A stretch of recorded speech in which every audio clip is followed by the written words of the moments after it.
ఎన్నో ఈ మధ్యకాలంలో ఎన్నో జరిగాయి, ఎన్నో ఇబ్బందులు పడాను, ఎన్నో చూస్తున్నారు అందరూ. కానీ కట్టుబట్టలతో రోడ్డు మీద పెట్టారు. నా పిల్లల బట్టలు, మా ఇంట్లో వాళ్ళ బట్టలు ప్రతి ఒక్కటి చిన్నప్పటి నుంచి పెట్టుకుంది ఏది లేకుండా రోడ్డు మీద పెట్టారు ఒక ఊరికి వెళ్ళి వచ్చేసరికి. అండ్ బయటికి ఎక్కడికైనా వెళ్ళేదానికి కార్లు కూడా లేవు, కార్లు తీసుకెళ్ళిపోయారు. కానీ అన్న నాకేమైంది తెలుసా అన్న, శివుడు ఏ రూపంలో వచ్చాడు తెలుసా అన్న, ఫ్యాన్స్ రూపంలో వచ్చారన్న.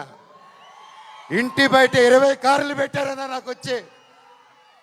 వాళ్ళే తీసుకొచ్చి ప్రతి ఒక్కరు వచ్చి అన్న మేమున్నాం అని నిలబడారు.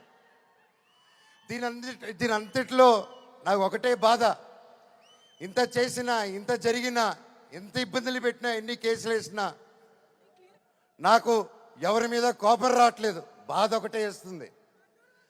అది నా బలహీనతో, అది వాళ్ళ బలమో నాకు అర్థం కావట్లేదు.